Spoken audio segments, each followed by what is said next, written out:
Alexander Hamilton was just 25 when he was elected to the Continental Congress. Abigail Adams was 31 when she urged her husband John to remember the ladies. Thomas Jefferson was only 32 when he drafted the Declaration of Independence. Yet today, we tend to picture all of them as older, gray-haired figures, rather than ambitious or youthful.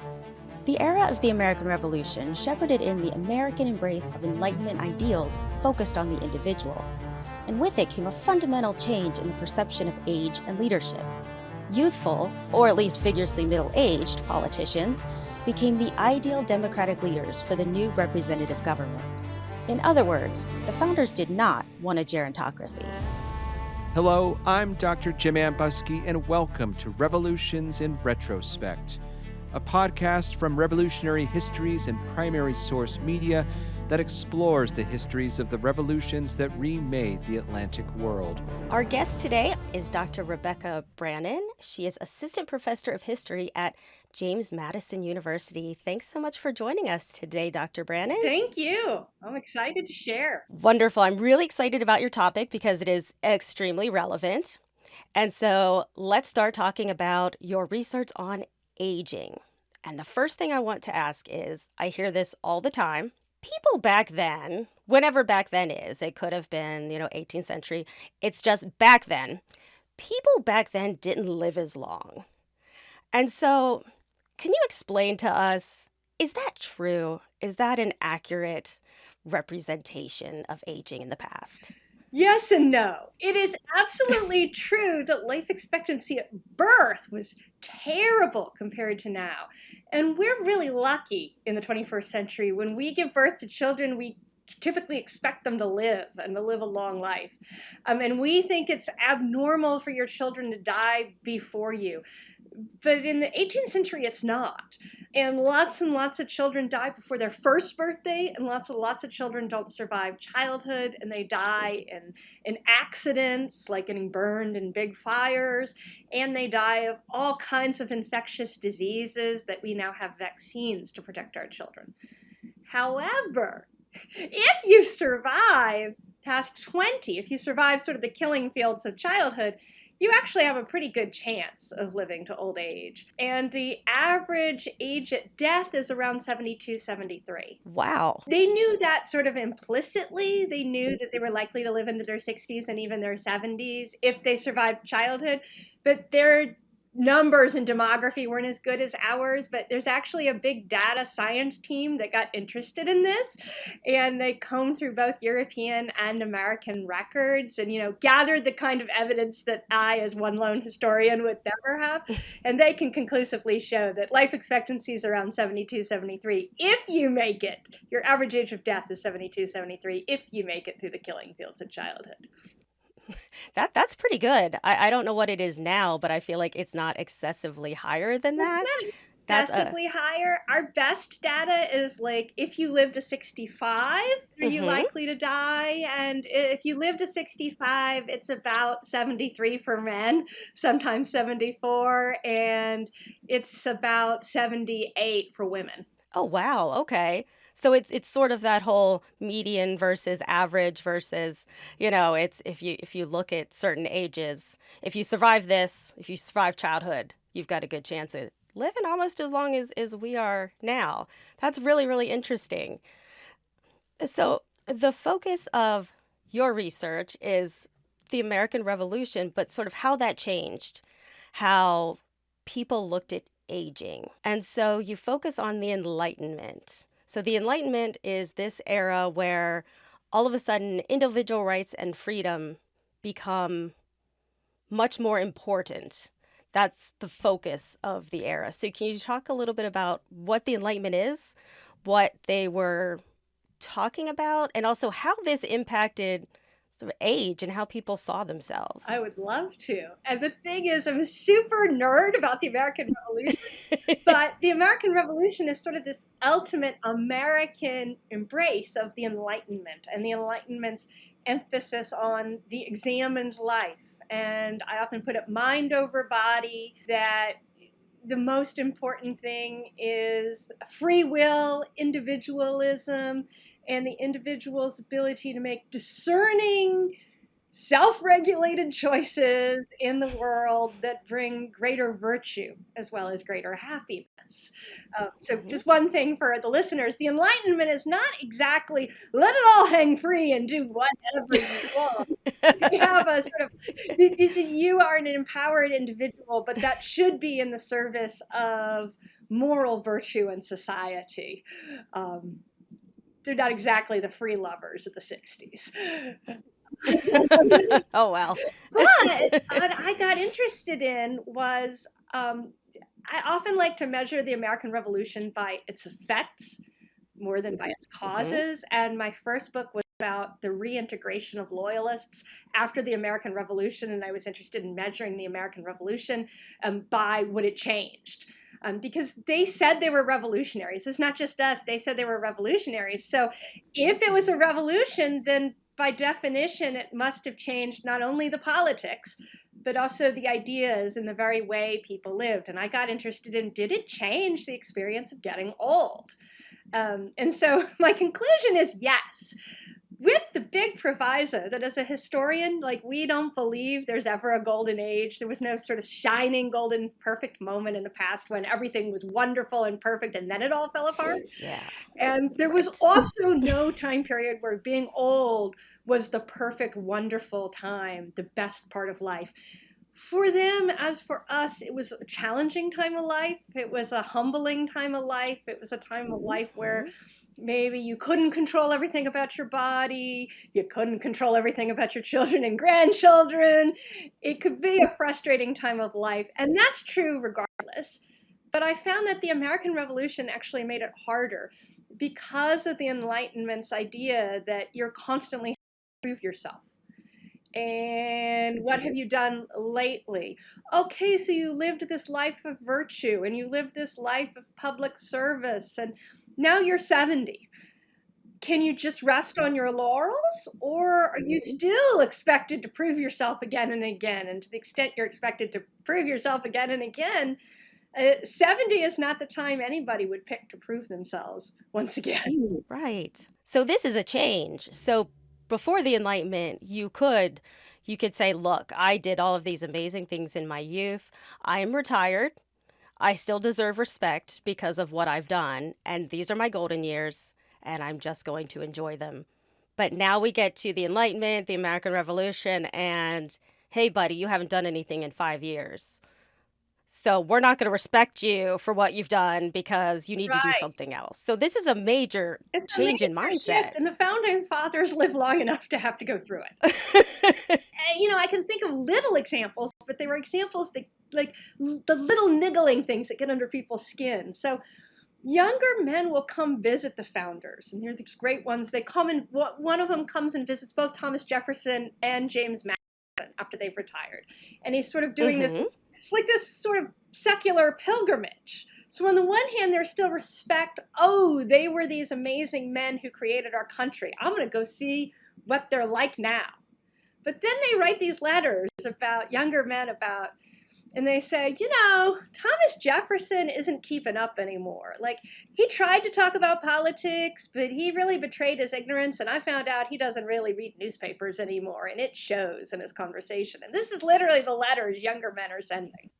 Wow. That's incredible. Okay, so they were older, and so it doesn't matter if you founded the entire country that we are now living in. You're just an old man now. You're an old man. And James Madison, that particular young man was more impressed with Madison, but James Madison actually writes, kind of angrily, but with a sort of detachment in his 70s, I might be thought to have outlived myself. Ooh. And what he's talking about this phenomena where younger men come and they try to get him on their side in whatever political struggle it is of the moment. And if he dares open his mouth and disagree with them, there's no respect for him or his age. It's, you are an old fuddy-duddy. Wow. Anyway. And he says, I might be thought to have outlived myself. Like, I'm still hanging on, I'm still living in a body, but nobody's listening. Ouch. That's rough. And do you have evidence I mean, I know with what Madison said, but are older people are they seeing themselves differently as well? Are they now thinking, whereas before they felt accomplished, are they actually buying into this and then thinking, well, I'm old now, I'm not as useful? Or is it something that they're sort of pushing against Oh, that's that? a No. wonderful question because it gets to how we understand ourselves, right? Versus how other Yeah. people understand us. Thankfully, we humans have lots of ways to be self-protective. But you Yes. can see it. So Thomas Jefferson, for example, writes a lot about the idea of generations. In his mind, generations are Mm-hmm. 19 years. There's no reason to go into why, but he sort of writes a lot about generations. But in his old age, he says again and again in letter after letter, my generation has passed from the public stage, and I put my trust and faith in the younger generation, essentially, as I should. And I decline to comment on this or to get involved in this because politics is no longer for my generation. And so I trust the ship to the younger generation. And sometimes it's just a deflection of a conversation he doesn't want anyway. But he Sure. says it again and again and again, like, I have passed from the stage. Wow. So I think one specific question that our listeners might be interested in is in the early republic. So once the revolution is over, we've created this new nation, and these young whippersnappers are judging the older founders. What was about the age where you were considered old? Was it 65? Was it younger than that? Is there sort of a moment where you sort of passed over the hill, as you would say? Yes, and as you suggest in your question, like us, they both use chronological age, a number that can kind of be a short Mm-hmm. stand-in. And they use sort of what we might call functional age or the age of appearance, markers that they consider maybe make you old. If you're white and free, the shorthand is Mm-hmm. 60. And you see it again and Okay. again in the records, everything from a lot of colonies and then early states make 55 or 60 the end of militia duty for men. Okay. Coincides with when they think they're too old for military service. Cotton Mather and Increase Mather famously, Puritan divines famously Mm-hmm. say 60 is old age, and you can see it in the records of even ordinary farm. He was an ordinary farmer from Connecticut who wrote on his 58th birthday, "I have now reached the top of the hill, and it's all decline now." So he thinks of it that way, and so it tends to be 60 for the enslaved. Everyone agrees enslaved people essentially age faster. That the life they lead is so enervating. And Right. those plantation records and enslaver letters suggest anywhere from 40 up is old Mm-hmm. for the enslaved. Now, the enslaved can then try to use that and I'm too old to do this work, master. Right. Right? And the master will be like, no, no. And of course, the fact that there are often not conclusive written records of births. Right. You can't Right for the prove. enslaved makes this even more unlikely. And of course, as you can guess, plantation owners and slavers are likely to underestimate the value of older enslaved people on anything that's about to Mm-hmm. be a tax record, but might demand Right. labor while seeing that they are no longer capable of labor when it comes to paying taxes. So some things don't change as far as taxes and okay, okay. I guess I would say they also use things like, do they look old? Right, just Right, visually. visually, do they have gray hair? Common marker of old age. For women, it starts earlier, and part of why, actually, ladies, we're really lucky to have pregnancies and births in an age of good nutrition. And lots of medical care, but it was quite common for 16th to 18th century women to lose their teeth, especially after multiple pregnancies where they were deprived of calcium or enough calcium. And one of the things is tooth loss. And so once you lose all your teeth, which often happened to women as they hit menopause and they'd given birth several times, under these conditions, Mm-hmm. your cheeks get sallower. And so you visually look different because you don't have teeth to fill out the shape of your face. And so women, they comment on this in the records, like that women look Hmm. old faster. And the men who experiment with making dentures, both men and women buy dentures, but the like Charles Wilson Peele, who's this Philadelphia artist, experiments with making dentures, and he always comments, it's for the ladies because they need it for their looks, and that's very pleasing to the female sex. Why? Yeah, we're doing it for the Right, we're women. doing it for Yeah. the women. It's not just about having teeth in your smile, it's also about holding your teeth out so they look younger. That is so interesting and sounds very relevant again for today. And in the same way, I'm wondering, that's actually an example of my question is how did they fight against this concept of old age? Because no one wants to just say, "Oh, I'm over the hill now and just I'm going to slowly, roll into the sunset." You want to fight that. You want to look younger. You want to appear younger. So in the early republic, how did individuals sort of fight against looking, feeling, and being perceived as old? Poor Abigail Adams has a little bit of a hissy fit when she realizes Aw. she's being seen as old. And she was one of those women who was always, it's about the virtue, it's not about looks. Women should not fall for these sort of, fripperies. But she's terribly depressed after she gets sick when she's older, and she feels like her skin tone and her skin pallor and color really haven't recovered, and she looks at herself in a mirror and she invokes a Greek myth about women's old age, and she's just like, I look horrible, basically. It sounds so modern. There's another early Republic woman who looks at herself in a mirror for the first time in a long time and says, "Oh God, take it away! I can't possibly look like that." So they have that same. So many people comment that we always see ourselves as much younger than we are. We always maybe see ourselves as our late teens, early 20s in our mind's eye. And they clearly did too. In practice, they use all kinds of things. So women will use makeup, which they hope is subtle enough that it essentially makes their skin look a little more youthful, a little brighter. Men can cover hair loss with wigs. Right. They don't necessarily fight gray hair, but they do fight weight gain in late life. Talk a lot Okay. about being late middle-aged and starting to maybe put on a bit of a belly.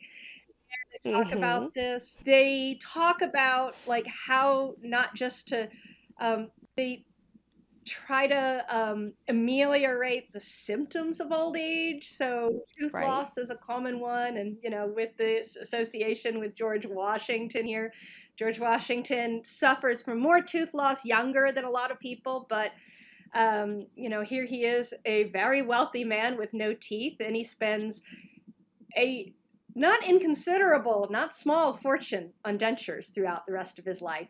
And dentures are not very good in the 18th century. You're not supposed to eat in them. You're not supposed to drink in them. You're just supposed to wear them for appearances. Nobody listens. So they're not functional in any way. Dentists who are making them say, so like George Washington will drink Madeira with the guys, drink nice wines with the guys with his teeth in. Of course he will, because the appearance is the point. He doesn't want to look bad, but then he'll tell his dentist, they're stained again. And his dentist will say, quit drinking port wine in your dentures. It stains the ivory. And everything else that they use, right? Everything, because they use a combination of human and animal teeth. And he's like, quit doing it. Fine. Here's a recipe to try to destain them. So we can say even George Washington got yelled at. Even George Washington got everyone gets yelled at by their dentist occasionally. Yeah, it's good to know that even George Washington Actually, founder of the yell nation. at me for saying that she's a dentist. Say no, we are very obviously, but George Washington totally got yelled at by his dentist. And Charles Wilson Peel, who eventually starts making dentures, part of why he got interested is he had to wear them. Ah. And he's much bolder than George Washington, so he'll try to eat with them in. Oh. They are not designed for that in the 18th century. And he's at dinner one night when they pop out. And he's dining in company, and he sort of learns to like put his napkin up as fast as he To can. catch them if they pop. Right. And that particular night, he like, his dentures, says, "Excuse me," runs off, finds the local black shop smith, borrows their tools, tries to put his denture springs back together because they're basically on springs, Right. in the mouth, and runs back to dinner. Poor man. They're willing to put a lot of work into looking younger.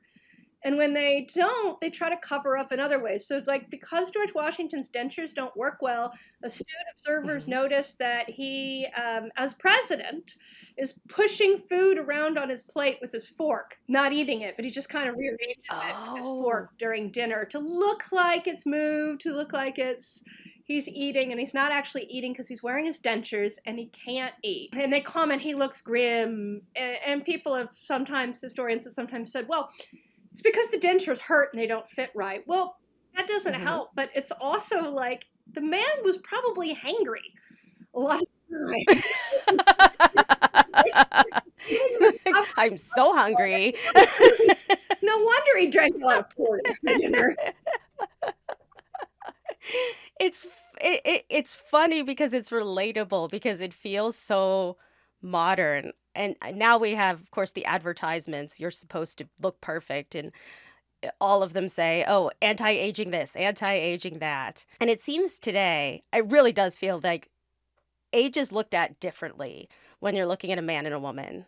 You always hear, men have become distinguished, whereas with women, it's get rid of your wrinkles. Right.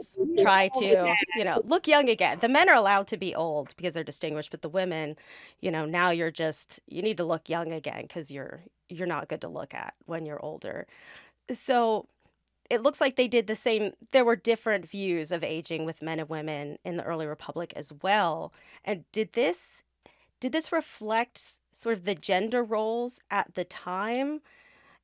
And were they similar to what we have today? I know that women, of course, did not have the same rights and abilities in early republic that we have today, but did aging reflect their roles in society? Yes, and on both levels. So there's always the level of if you just read sermons, you'll hear what people did not do. But if you're a smart historian, you assume they're probably doing it, right? Oh, yeah. So there's the thou shalt nots of the world. Thou shalt not wear makeup as women. Thou shalt not continue to wear fashionable clothes. Fashion is a frippery for the young, and it's just off-putting ostentation in an older woman. Oh. Luckily, older women insist on remaining fashionable, whatever fashionable Good. is to them. And it makes sense because middle-aged women and older women are still really important, including in the political culture of the early republic, because they're essentially the sollionaires. They're running the salons that are not just on the surface, they're great parties and literary salons, but they're also the political meet and greets, make connections among rising men and powerful men. And the women do all the social cementing work here. And there's a book by Catherine Algor where she talks about how Dolly Madison, James Madison's wife, was very, very, very good at this and how central it was to the early republic. James Madison, her husband, being, famously terrible at speaking and all of this stuff, brilliant, Very terrible quiet. at social niceties and little chit chat. Marries well. It's a crucial role, and they're starting to imagine that this is what first ladies do because they watch the few first ladies do it, some better than others. And all of that requires social graces. And so they start to see that these women, these powerful women, see themselves as still very vital, They might not always love it when they look in the mirror, but they wear fashionable clothes. They might not see it as trying to look 25 again, but they do see it Right. as, right, we're not dead. We still have use. We are still very much part of the social world, and the social world, which is the political world of the early republic, which is the economic world of the early republic, requires of us that we maintain appearances, that we do certain things. So I think that's one way it plays out by gender. But men are clearly very sensitive to how they're seen. Everything from even middle-aged men are wearing like because they wear stockings, they sometimes wear padding to make their calves look bigger and more muscular. And they stuffed their calves as they get older. There's all kinds of artifice that's possible to maintain the illusion of what is ultimately a certain model of young, healthful vitality. Right. Which I suppose is the ideal. They're trying to reach this ideal that maybe they've all implicitly agreed upon, that they want to all look like they're 25 or 30 or whatever the ideal age is for them. And in your research, it's sort of moving along the idea of relationships and romance and sexual relationships in old age. Can you talk about that? Because it's interesting thinking about a lot of women would die in childbirth, certainly more than today. And so you have a lot of men who have 2, 3 wives, and are they constantly going after the 20-year-olds even though they're 50? How does this work? How, as age changes, do relationships change? I love this question because it's about being human, and they're so human. Yeah. And there are many men who end up with multiple wives, not simultaneously. Then as now, older men are much more interested in marrying than older women. If older women find themselves widowed, considerably older, they're not as likely to marry. And it's not just because people wouldn't marry, it's because they don't want to. They often are loath to give up control of money and individuality. They are often socially content with a rich life with attention from their children and grandchildren, social networks. And so they're skeptical of men their age and older who might approach them because what they don't want to be is a nurse yet again. Right. And they think, I'd probably be taking on nursing, this old dude. No, I don't need to do that. Give up all my money. I don't think so. So for those kinds of reasons, it's not that attractive to them. Older men, so today, men who get divorced, if they're going to remarry, marry fast, and that's often true then too. Older men they write about getting lonely. They write about getting lonely and feeling lonely and missing female companionship. They are cagey in their letters about how much it's about having a sexual relationship and how much it's about garden variety loneliness. It doesn't matter in their actions. They really want both, and they seek it all. And their friends, like, there's sort of social pressure not to marry a woman who's too young. Like, their friends are like, well, if you must, like, why marry? You'll just cause trouble in your family. But if you insist on marrying, marry somebody who's age appropriate for you. Right. Because you'll just like... Interesting. Right. You dare marry a girl your daughter's age. That's they make that point in letters. And if you look at like satire from the time, like plays in particular, which are really popular in the late 18th and early 19th century, satiric plays often have the adult older man who's dangling after a teenage or early 20-something girl. And it's satire because the audience is supposed to be revolted. He's clearly played as a fool. And it's always played as she could never see anything in him. So right. On the level of like what society is saying, old men are not supposed to go after younger women. Do they sometimes? Yeah. Yes. Do they get a lot of social pressure to modulate who they pursue? Yes. And so often they'll pursue a woman who they think of as just entering menopause. Okay. So and is that sort of the break where you get toward, because you're no longer childbearing age. So is it sort of childbearing age and then post childbearing age? And even as they, like it was, so before the American Revolution, the culture really celebrates fecundity, how many Mm-hmm. children can you have and bear. There's a real drop in birth rates as a result of the American Revolution.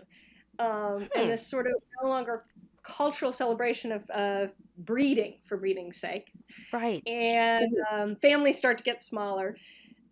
That's not the only reason, but I think it helps encourage this other idea that both men and women find menopause sexually freeing because pregnancy is no longer part of it. And one of the ways they Right. try to control their fertility is to Mm-hmm. stop births after 35 because men and women see them as much more medically dangerous for women.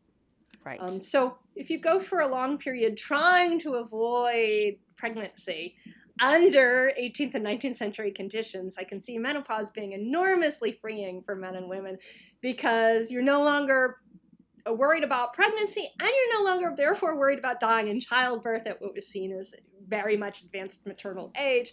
And so now sex can Right. be pleasurable and intimate within the married relationship because they don't have a problem with that. But now it doesn't carry death as a possible side effect. So men and women respond to that. And I think one of the ways that plays out in this sort of social pressure is men feel like if they choose a woman in her 40s, neither party has to worry about premature death.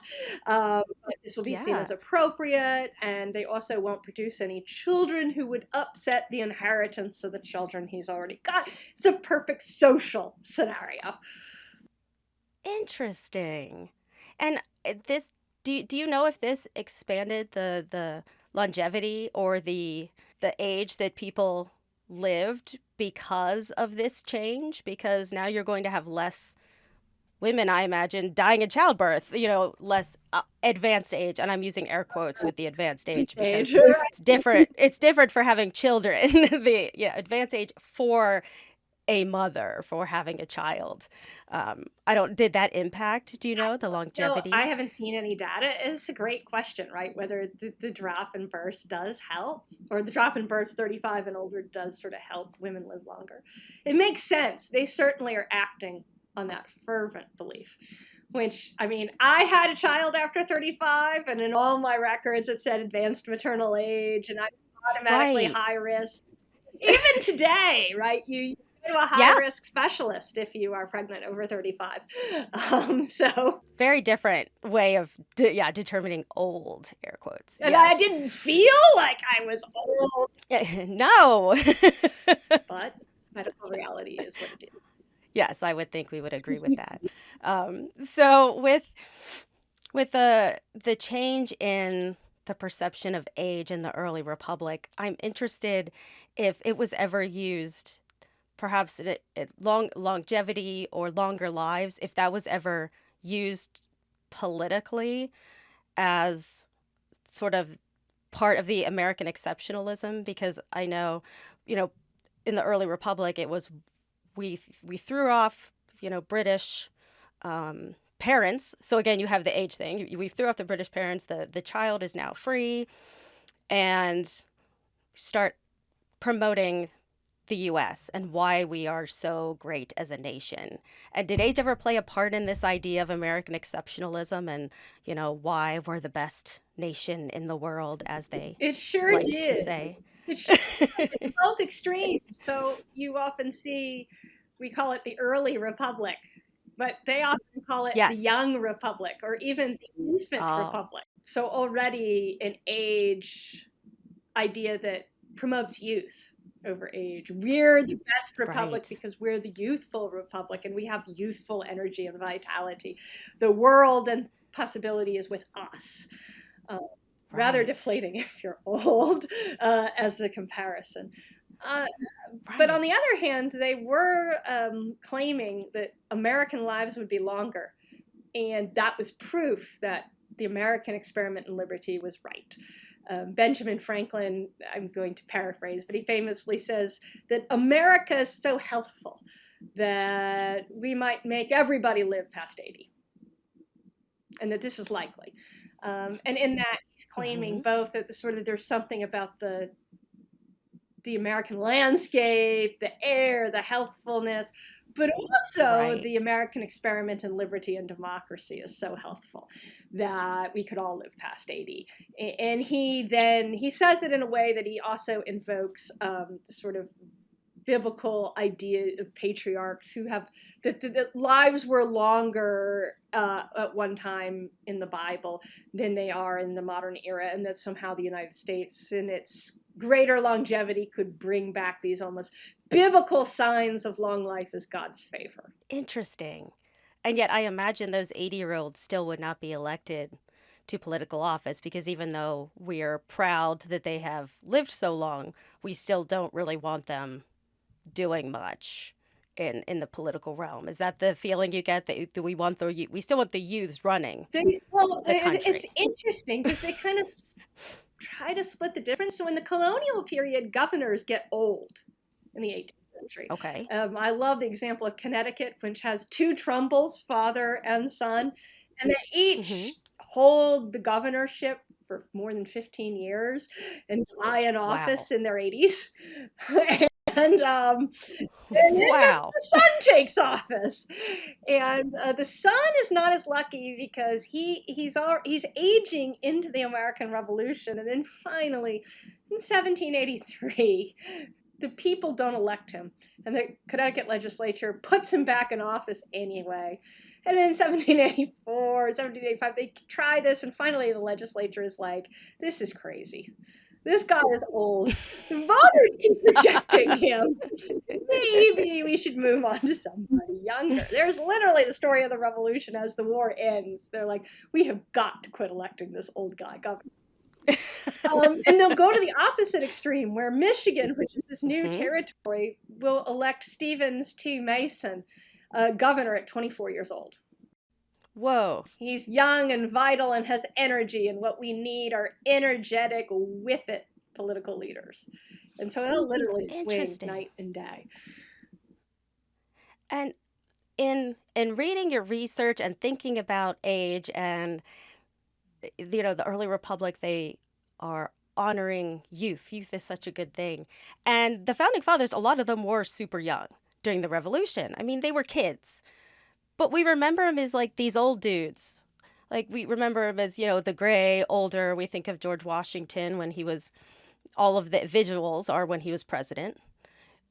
Jefferson, you see a little bit of young, but nobody really knows how young they were when they were participating in the creation of the nation. And why do you think that is? Do you think why is their legacy that they were always old? That's what it feels like, that people think, George Washington appeared in his 50s, from a lightning bolt and was never young. Why do you think that Americans remember today the founders as old men?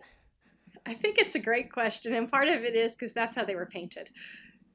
Yeah. Right, the visual. Good point. They weren't usually painted when they were doing all these things. They had to win the war and create a country to become the famous people who would be preserved. Had they, of course, lost and some of them been executed by George III for treason, we wouldn't have these images of them as old men. And then, so, we have all these images of George Washington, for example, the one that's on the coins, the one that's on, those were all done when he was old or older. Right. And then some of them were done by older painters who decided to recapture their own glory. They were going to latch onto the glory of those who were even more famous than they were. And a lot of the paintings that are in the Capitol of Trumbull are that story, right? He was older, they were older. Thomas Jefferson almost dies under a life mask. He's so dedicated to making sure that he's remembered, as is George Washington. They will sit for endless paintings when they're older, and they have time to do so. And they're concerned about securing their legacy, so they sit for endless paintings, endless life masks. So this one artist puts one on, walks away, it's drying, it almost kills Thomas Jefferson because he can't get any air. The artist doesn't notice. One of the enslaved servants finally notices. But it's not the last time that Thomas Jefferson will pose for an artist, despite that experience. It's the last Good heavens. but it's not the last time he sits. Yes, it goes from a life mask to a death mask in the process of creation. That would not be good. But they keep doing it because they're concerned with their legacy, right? So they're Right. remembered. But they are painted, and perhaps it's their curse that part of the Enlightenment is a glorious honesty. So when they are painted as old men, some attention is given to their dignity and their desire to look good.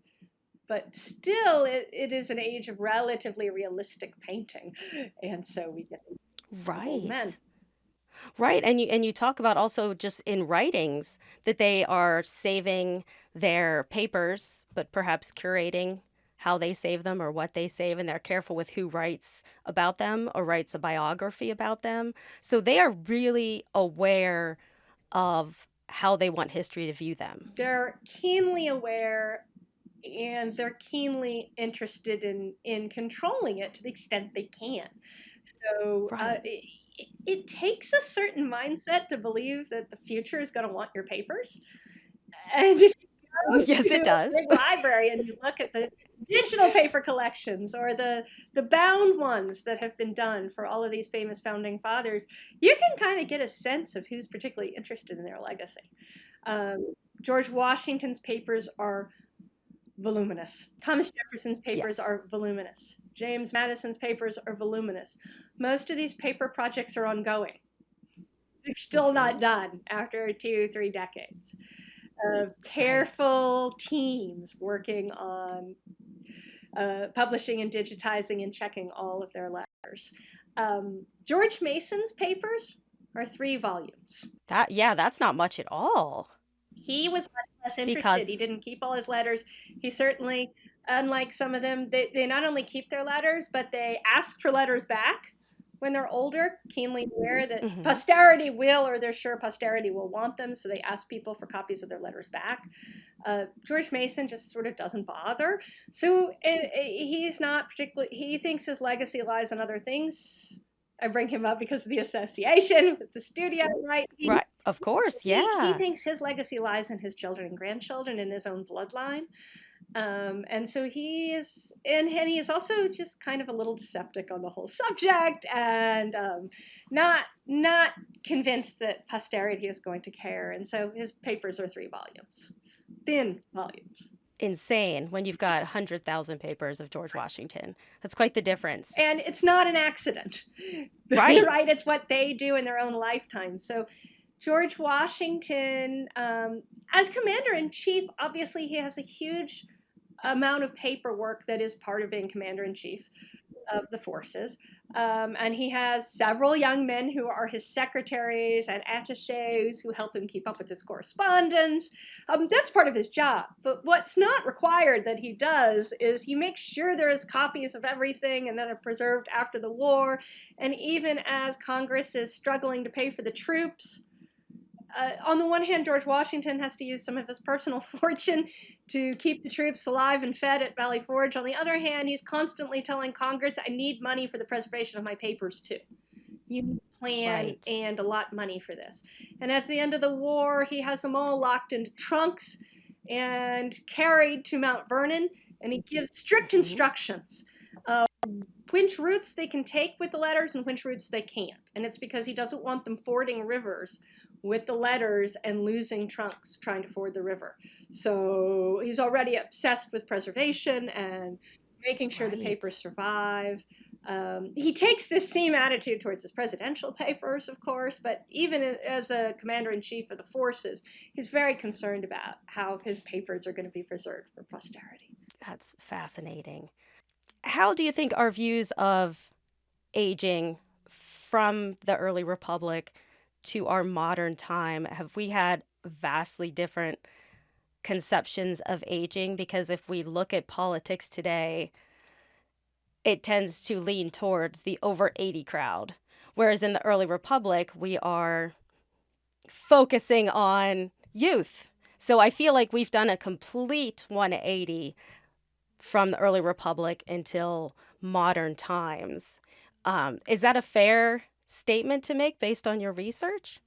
I certainly think that there are things they'd recognize and things they'd be very taken aback by. Mm-hmm. I think it's also a split between the founders themselves and the people, for lack of a better way to put it. Right. Because they don't always have the same interests. Very And true. there's already a split, and it does have age implications in the early republic. The voters tend to like, and I should qualify this, of course, you don't get to vote for president in the early republic. You're an ordinary person. Right. This is carefully filtered through state legislatures and the electoral college. You don't choose president. Why on earth would we let the people do that? That's crazy. Right. Legislators in the electoral college, so a broader subset of the elite are skeptical of putting men in power who are too old. They're anti-gerontocracy. They're looking for a middle ground between experience and age, vitality and longevity that they associate with, if not youthfulness, at least vigorous middle age. Right. So presidents tend to be elected in their 50s. Since they have a gut instinct, they'll live into their 70s. Means that the people they elect can serve 2 terms, as that they don't originally know that's going to be the expectation, right? George Washington famously helped set the 2-term expectation. As that becomes very much the expectation, voters continue to elevate men in their late 50s or mid 50s to the presidency. That suggests they want people who will carry energy for 2 terms. And I think you made a really, really good point that maybe we as historians assume people know, which is there's very different amount people voting, that in the early republic, no women are voting. It's simply white male property owners. Right. So it's a very small percentage of citizens Total number who are allowed to vote, whereas now. Yeah, and I think the other telling detail is state voters. So we get some sense of what the people wanted from ballot initiatives and things they want in the state constitutions. Right. It's still white male property owners, but who falls into that is slowly expanding through the early republic as the property requirements get lower. So our best window into what a wide selection of white men wanted is state issues, and they run headfirst into the elite over a particular age issue. They would be shocked by our Supreme Court. That is everything they didn't want, because they try to put maximum age limits for judges in state constitutions. Oh, really? And 7 of the early state constitutions have maximum age limits for judges. These are unpopular with the elite. Some 1/3 of them are lawyers. Right? And I have letters, John Adams and Alexander Hamilton complaining about this. And John Adams, when he's already not young, at the complaining, we cannot do this because who's to tell me or some other judge that we are no longer mentally capable? Right. So he both rejects the idea of any mental confidence test, and he rejects the idea of, okay, let's come up with a chronological age limit so that we don't have to do that. You just can't be a judge after this. They're really popular with the voters. They are not popular with the elites. They're not, therefore, popular with the founders. They would have liked to have had one in the Constitution. It was in the state constitution. Really? But men like Alexander Hamilton and John Adams are adamantly opposed, even very emotional on the subject, because they see it as a personal attack on them in the future and people like them, and how dare people suggest that they might not be fit, or that if they were losing fitness, they would not voluntarily recognize it and step down. How dare the people suggest that? Forget what the people want. That's irrelevant, right? They're going to fight against their own interest, essentially. It's worth noting that judges are a paid position when we have this discussion. That's very important. Thank you. Thank you so much for mentioning that. That is very important. It's these little details that can make such a difference in a conversation like that. Right. So they're fighting about their honor, but they're also fighting about government paychecks. Some things don't change. So, this has been an absolutely wonderful conversation. I have loved learning about aging in the early republic and how people were seen through the Enlightenment. And because we're focusing on the Atlantic world and we're focusing on revolutions in the Atlantic world, so all of the changes that are going on, like the Enlightenment is not just, it's not a US phenomenon. So can you just briefly give us an idea of how your research, your story of, aging and the revolution can fit into the broader story of the revolutions of the Atlantic world in this time period? Well, the American revolutionaries see themselves as lighting up the world, right? A beacon of liberty to the world, and they hope it spreads, and then they're sometimes confused when it does. Does it always what they want? In the French Revolution, there's explicit talk about age too. And on the one hand, they too celebrate youthful vitality. On the other hand, the French suggest the innovation of old age pensions as a way of expressing respect to the aged in the revolution. It doesn't happen, but it's a conversation that they have. Maybe we should have pensions. Maybe we should have some way of acknowledging the contributions of the aged and alleviate their poverty. There is this sort of spreading sense in the 19th century that youth is prized. And so it has some of the same negative connotations for getting old in Europe. And people start to become more and more embarrassed. And I would also add, the Enlightenment is profoundly anti-disability in all kinds of ways. And the disabled are often seen from the great Enlightenment philosophers on as subhuman or less than human. And so, and particularly when it comes to any kind of mental decline or mental limitations, be it being born with less than normal intelligence, or having dementia, or sometimes even having hearing loss and seemingly not being able to engage the way everyone else does in conversation. And it goes back to John Locke, who essentially says that these people are subhuman. And so there's this deep strain in Enlightenment philosophy that plays out in both Europe and America as they've increasingly embraced these ideas that has troubling implications for the old, who are often seen as disabled, whether they were or not, but also for disabled people of all kinds. And I think that's one of the ways I really see it continuing to play out with the revolutions, is this continued idea that there are people who are subhuman and lesser than, and not entitled to our understanding and to full inclusion in the human condition. And then you get sort of 19th century responses about, well, maybe we should at least be sympathetic with the lesser than, which kind of combine the way abolitionists try to play to sympathy as these are men, you should feel bad for them. And the beginning efforts to use the words of the Enlightenment to bring the disabled back into full humanity, because the same kinds of ideas that say everyone is entitled to life, liberty, and the pursuit of happiness can obviously be used to say nobody is subhuman and everyone is entitled to the pursuit of happiness, whatever that looks like for them. Wow. I think that's a beautiful way actually to conclude our conversation, because I feel like it leaves a lot to think about, not only of history, but in our world today. And I just thank you so much for taking the time and giving us so much wonderful information, but also things to think about for our world today.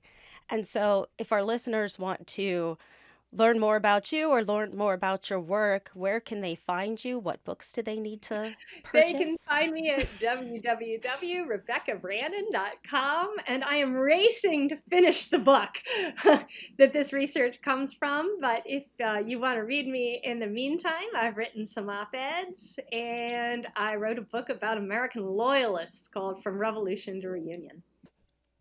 Wonderful. And we will put links to all of those in the show notes to this episode. So all you have to do is scroll down and you can have links to all of these wonderful works of Dr. Brannon. And thank you so much for being here with us today, Dr. Brannon. Thank you so much. I appreciate getting to geek out with your audience. Yay, thank you. Thanks for joining us on this episode of Revolutions in Retrospect. I'm Dr. Lynn Price Robbins, your host for this episode. Thanks to our producers, Dr. Jim Ambuske, Patrick Long, and Jeanette Patrick. Please share this show on social media and help other listeners find it by rating and reviewing on Apple, Spotify, YouTube, or your favorite podcast app. Revolutions in Retrospect is a joint production between Revolutionary Histories and Primary Source Media.